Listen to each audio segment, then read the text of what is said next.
First thing I want to say is, if you're surprised to see me here, I'm more surprised to see me here. If I think back on my journey, I'm probably the least likely person to be here. I'm just a country boy from South Arkansas that God has chose to bless. But I'm also an example that if you'll let the Lord do it, He'll work through you and do some amazing things. And there are some amazing things that have happened. But to start off with, I'm going to tell you the story about DCI and our company, but I can't start there. It starts well before then. This is the precursor, the beginning is my story and what we do. My faith. I was raised in a non-believing home. My parents weren't Christians. We didn't attend church. But even so, early on, God had His hands on my life. There was a lady, I remember her name today, Miss Dawes, who lived completely across town from us, but she would come and get me and my brothers and sisters and take us to VBS every year. And then after Miss Dawes got out of my life, I joined Boy Scouts. It just happened to be that my scoutmaster was a Baptist minister. Things just kept happening like that. God has had His hand on me and had a purpose for me for a long time, ever since the beginning, and I'm just now figuring it all out. But what happened was there's a Methodist minister in our town that had a heart for the youth in our town and kept having youth revivals. And at that youth revival, I came to know the Lord Jesus Christ as my Lord and Savior. And it's interesting, there was about 12 or 14 of us that became believers about that same time, between the 10th and 11th grade. And we became best friends. We grew together, we spent time in Bible study together, we encouraged each other, became bosom buddies, all the time together. Then we all started going off to college. One at a time, we chose our colleges, and I went to a small private college. But as we went through college, I received my call in a strange way, but as we went through college, each of the guys I was with, there's probably 12 or 13 of us, and Bruce one day came into the group and we were talking. He says, I think the Lord's called me into full-time ministry. I'm going to become a minister. So he said he was going to seminary. Then it was David. Then it was Daryl. You get through this whole process, and of the 13 of us, 12 of them declared that they were going to go to seminary and become full-time ministers. One of us didn't. That was me, and I struggled with that a long time because my theology wasn't right, and I sure didn't understand vocation at that time. So I was struggling with God. I did not want to be a second-class citizen in God's kingdom. I wanted to serve Him, and I wanted to be faithful to Him and to represent Him, to spread the gospel, and to be about ministry. But during that struggle, I was praying, and one thing is, God told me it's the time, with a voice like that, don't go into ministry. So I got that. But one day, my wife got her master's in speech pathology, and we were leaving our town, and I was praying. And I prayed from Little Rock to Brinkley. Anybody knows Arkansas very well. I was praying. I was wrestling with God about what He'd called me to do. I wanted to be significant in His kingdom. I wanted to have an impact. And during that struggle, and during that prayer time, I stopped at McDonald's, got a Big Mac. I loved Big Macs back then. I got back in the car and I turned on my radio. And some of you may know a folk ballad, and there's a children's book by the same name, and there's several versions of it called Once Upon a Tree. And I felt like after praying that God was answering my prayer. I'm going to tell you just a short version of what that ballad's about. It talks about 3 trees that wanted to serve God. The first tree wanted to be cut down and made into a palace for kings. The second tree wanted to be cut down and made into a selling vessel to sell the world and bring back great treasures. And the third tree just wanted to stand tall and point to God. Well, the first tree was cut down, but instead of being made into a palace for kings, was made into a feed trough. And the second tree was cut down. Instead of being made into a selling vessel, was made into a fishing boat, a smelly old fishing boat.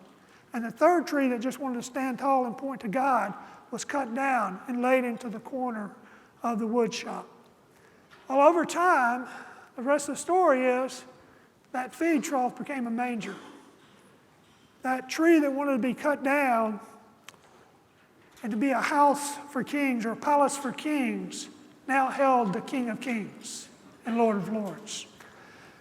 And that tree that was a smelly fishing boat that got made into a smelly fishing boat, one day was on the Sea of Galilee, and there was a preacher on the bank. And this preacher got up in this boat and pulled out a way and preached. And this tree that wanted to sell the world and bring back treasures now held the greatest treasure the world would ever know.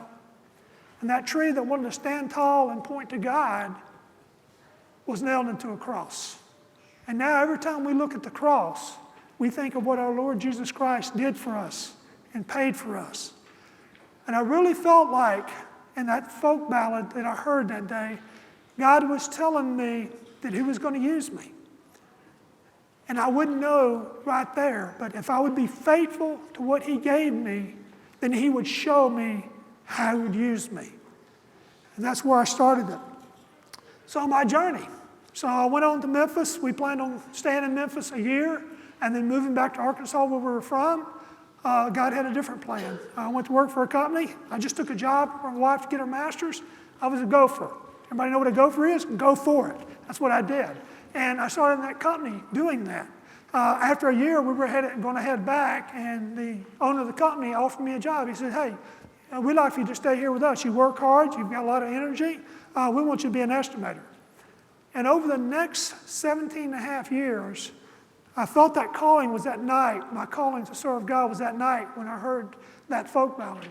So God was preparing me. He carried me through this company. I was an estimator. And as soon as I got proficient at estimating, the chief estimator left. So they moved me into a position as chief estimator. I did that. As soon as I got proficient at that, a project manager left with a difficult project and trouble. They couldn't find anybody to take it. They gave me that one.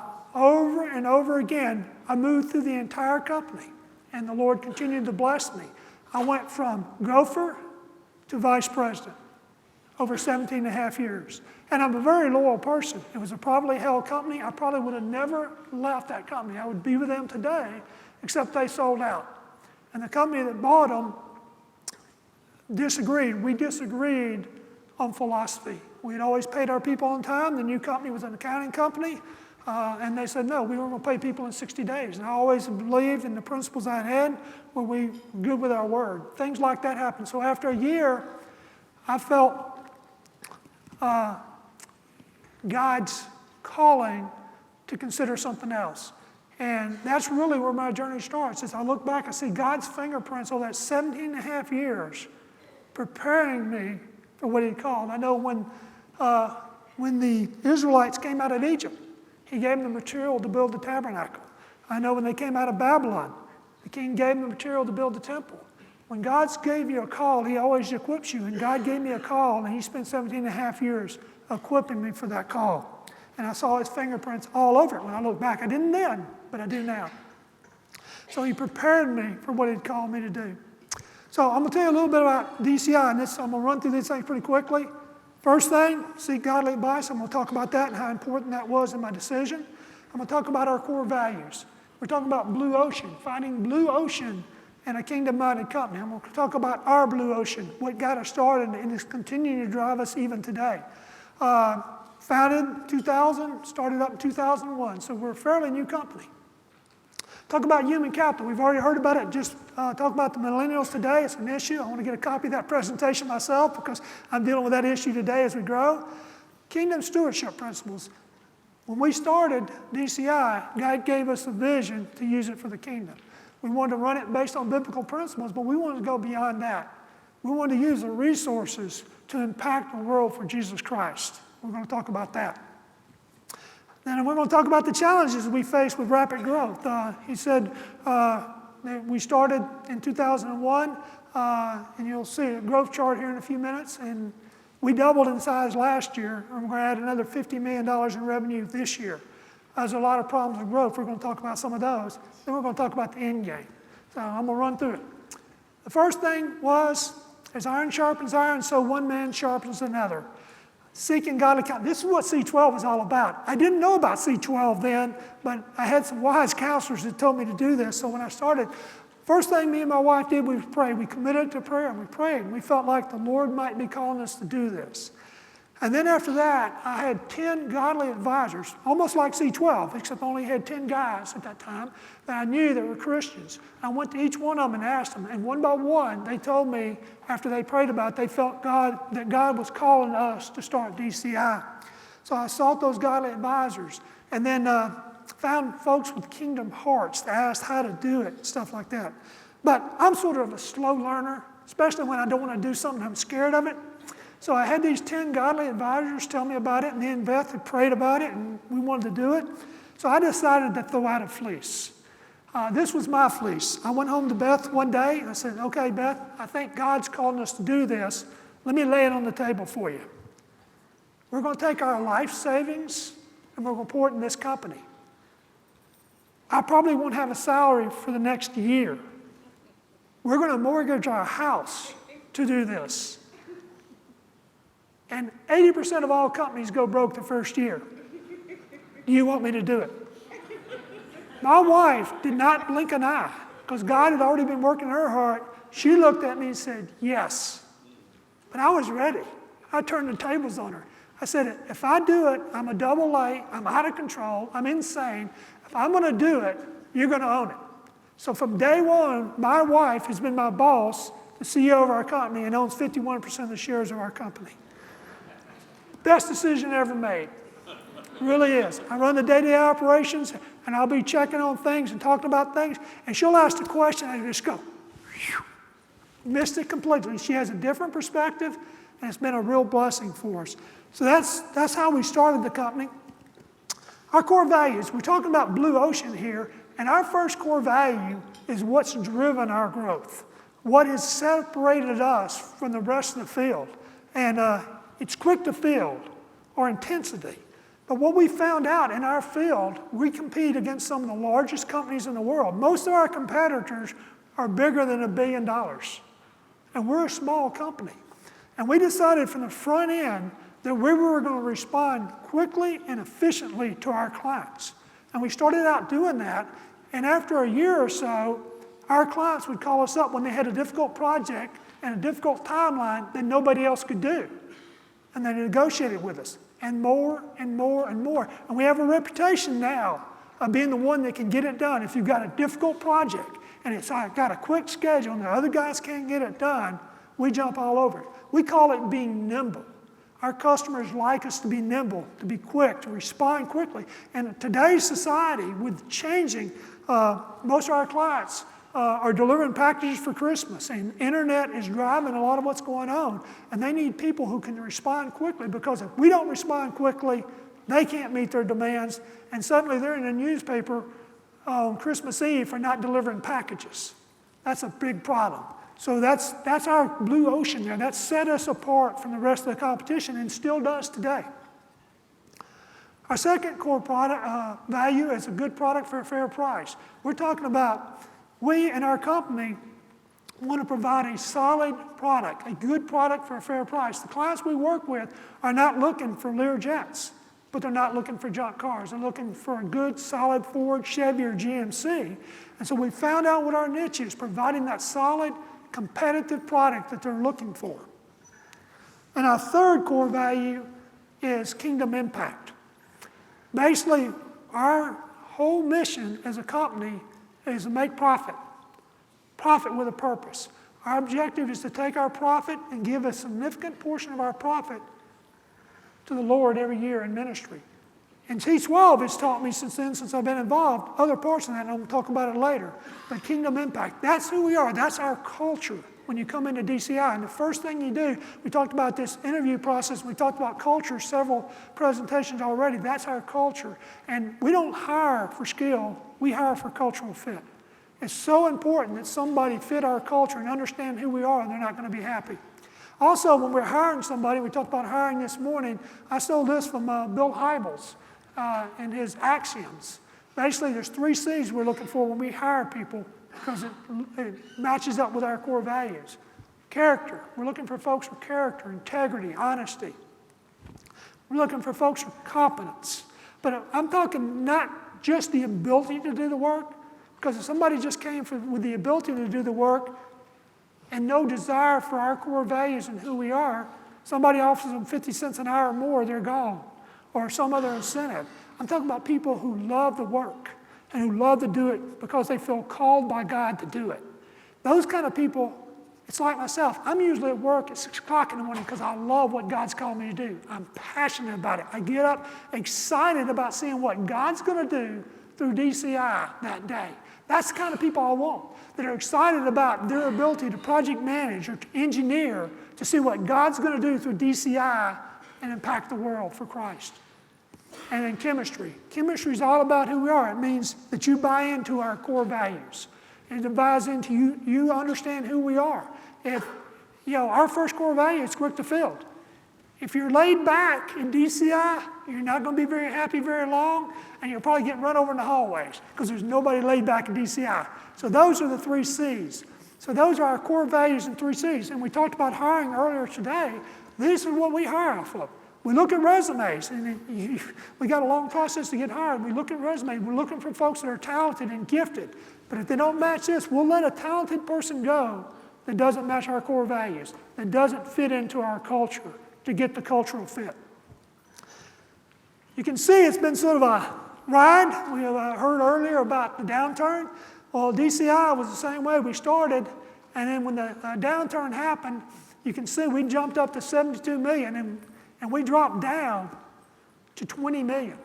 At that time, my thought was, is this a downturn or a crash and burn? But it's amazing that we prayed about it, and as we prayed about it, God gave us an opportunity. The first word I want to describe during that time is what I call pruning. Worst thing I ever did was lay people off. It's a job I hate worse. That's why I want to make sure I hire the right people so I don't have to lay them off or fire them. But we had to lay off people, but we pruned the company. And we took it and we trimmed off the branches we didn't need. We made sure that they were cultural fits. And we got the right people to do it. And the second thing we did was we slowed down. I kept the good people. I kept the people that fit our core values. And what we did was we decided to look at every process, to tweak every process we had. So we looked at every policy, every procedure, everything we did, and reevaluated it when we had time. Because we knew that if we started growing again, we wouldn't have the time. So we redesigned everything we did during that downturn. So instead of being the curse that we thought it might be, it was a blessing for us. We were able to slow down, take our breath, and guess what? You can see what happened after the downturn. And by the way, our projects are fairly large. They run 1.5 to 2 years in length. So we saw the downturn coming before it got here. We had the advantage that a lot of people didn't. Their downturn happened almost immediately. But for us, we saw it coming. We're able to plan for it. But as you can see where we're going now, God has blessed us. And a lot of it is because we understood, we worked on our procedures, our policies, and understood what it took to get the right people on the bus. So you can see that growth chart. And if that last growth chart between 13 and 14 doesn't scare you, you're a better person than I am. And we're going to talk about some of those challenges with this kind of growth. It's just incredible. Our backlog is there. We're a fairly new company, and we see this going on for several years. In fact, even with this growth curve in our backlog, we're turning down work. We don't have the capacity to do it, and we're going to talk about why we did that in a minute. But we don't have the capacity. We're still turning down work and growing at this kind of rate. Another thing that I thought was interesting, because of the biblical principles we run on, you can see we flatten out during the downturn. Most businesses you see during the downturn, working capital and equity dropped off. They ended up eating into it because they had a debt load. We are debt-free, and that's not a call for everybody, but DCI is built completely off our own funds. If we don't have the funds to fund a project or to do it, we don't do it because we built and grown. As you see, each year we continue to grow our working capital by continuing to take the funds that we get, pour them back in the company. We have a very simple formula for us right now. We put basically a third to ministry, a third to taxes, and a third back into working capital to continue to grow the business God's given us. We hope to get to some point where our capital's grown up enough that we can give half to ministry and half to Uncle Sam. That's just what it is. But that's part of our growth plan. But you can see because of that, we didn't have the struggles during the downturn that a lot of companies had. They were highly leveraged. And their debt load was so heavy it ate up their working capital. Okay? Human capital. We've talked about this just a few minutes ago, and it's something that really I think I've gotten much better. The first few years I looked at the first couple, but we start with human capital, realizing that those employees that come to us are created in the image of God with dignity and respect. One thing that will get you an appointment in my office faster than anything else is treating another DCI employee disrespectfully. Our secretaries, the people who clean our toilets, our janitors are treated the same way as our leadership team is, because we're creating an image. My desk in my office is the same desk that's in the office of a draftsman. We're treating them with respect. We're treating them with dignity. And that's one of the things that starts off human capital, starts off the discussion. And C12 is helping with this. We've had several lessons. I've only been in C12 2 years, but we've had several lessons that have challenged me about this. I was challenged this morning with the millennials. Right people on the bus, again, you got to get to culture. Colin's book, I love Colin's book. I'm sure everybody's read it. If you hadn't, Good to Great's a great book. But getting the right people on the bus is the biggest challenge. Early on, I didn't do that. I had some struggles with it. But now, we won't hire the right person. We will turn down the work, or we will slow down growth. We're going to get the right people on the bus. It's hugely important with the kind of growth we got going. Wrong people off the bus. It's as important as the right people on. During the downturn, that was an opportunity for us to get the wrong people on the bus. We had formed our core values. We understood our core values. Some of the people that were there had been hired before we had them, and they didn't buy into who we were and what we were about. And that was an opportunity during the downturn to get the wrong people off the bus and to lean up the machine. I've heard it said, time, talent, and treasures. I think human capital is one. As a business owner, we have the opportunity to multiply the talents of our resources. We can develop them, help them be better. They are better for us. They are better for the kingdom. They're advanced. So from now on, when I say that, it's time, talent, treasure, and human capital. As a business owner, human capital is one of the resources we have that we need to develop and multiply. I've learned that from C12 in the last 2 years. I've only been here 2 years, still learning a lot, but I've learned a lot already. It's great stuff. Kingdom impact. That's our third one. It is amazing how many people come to DCI for no other reason than kingdom impact. They come to DCI because of what we do, especially the millennials. They come to DCI and they say, we want to be a part of something more than 8 hours a day and a paycheck. They want to be a part of changing the world for something. And not all the time when they come is it for the kingdom, but hopefully when they leave it is. That's our intent.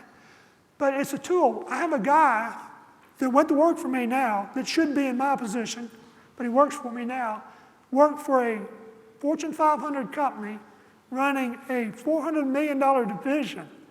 But he got so sick and tired of being around people that got drunk every night, that were cheating on their wives, their husband, that lived for stuff.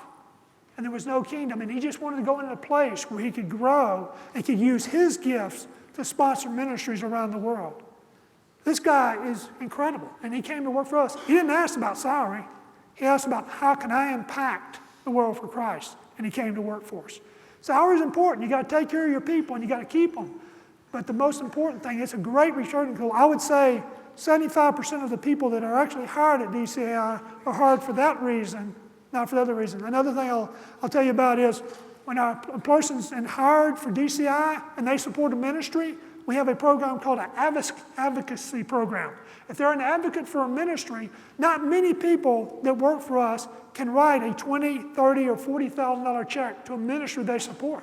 But if they work for us and it's a Christ-centered ministry and they're passionate about it, we'll write that check for them and we'll give it to them and have them deliver it.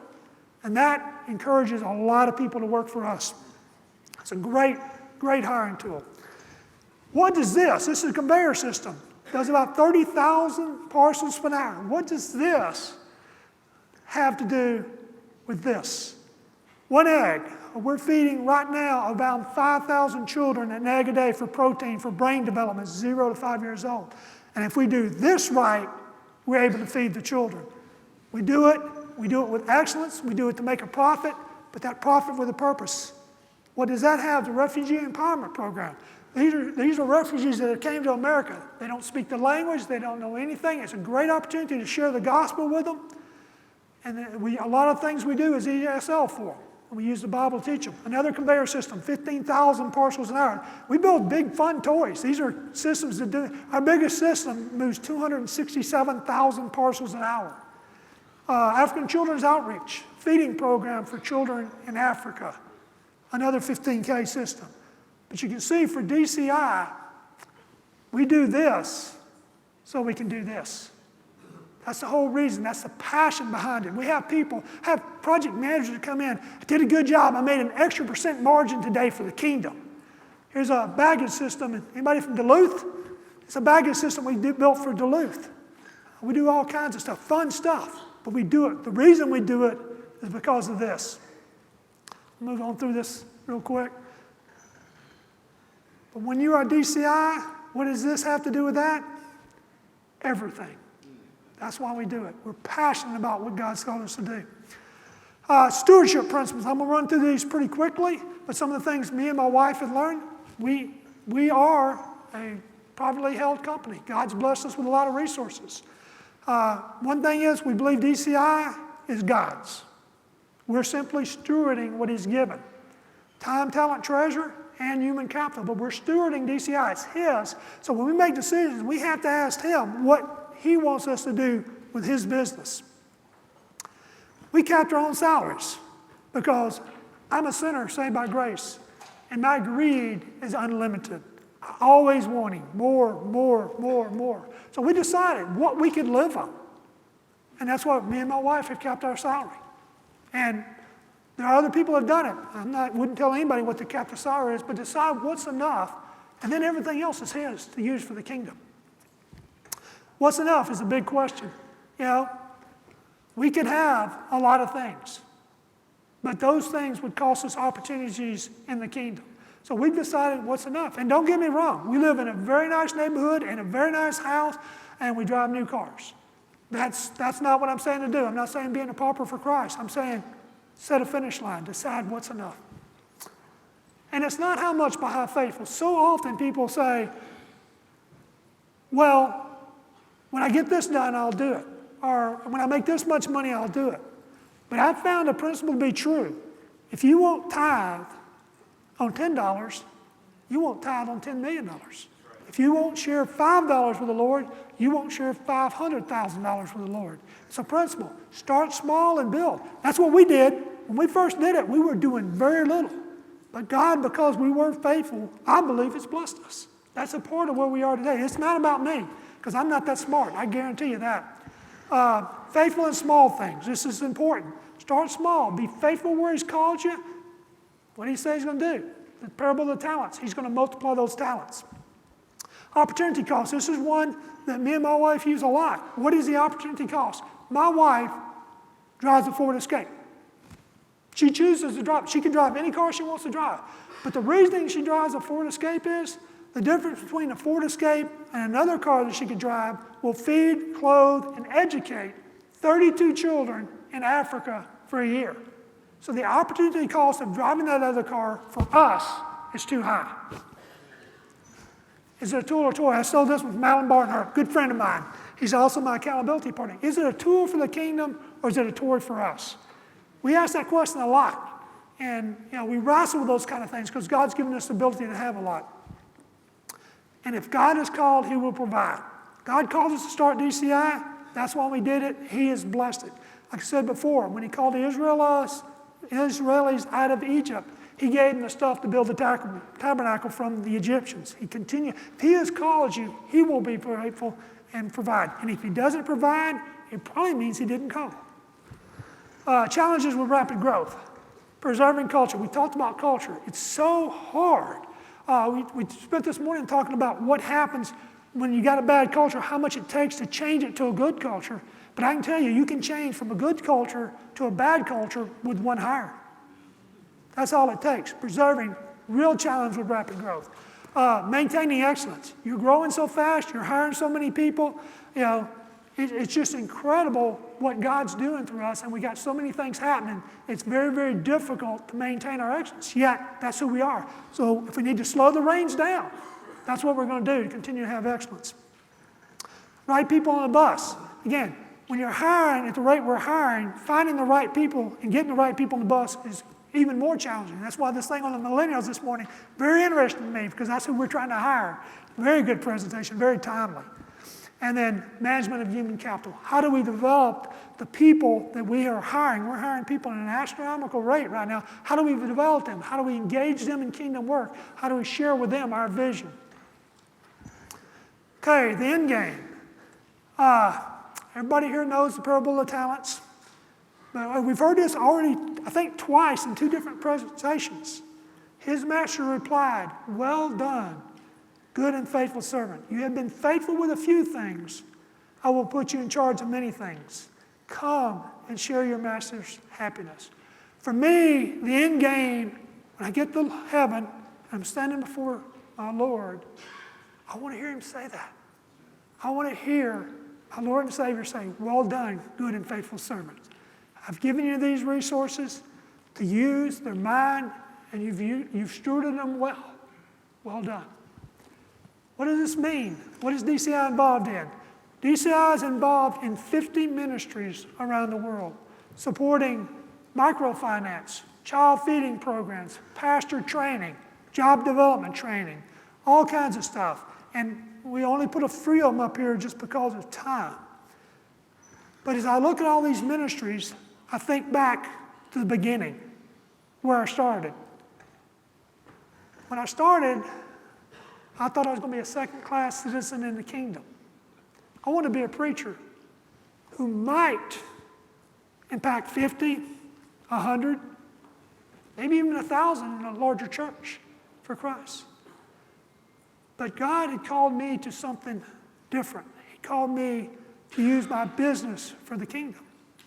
And we are right now, through our ministries, impacting in excess of 1 million people a year for the gospel of Jesus Christ. Yes.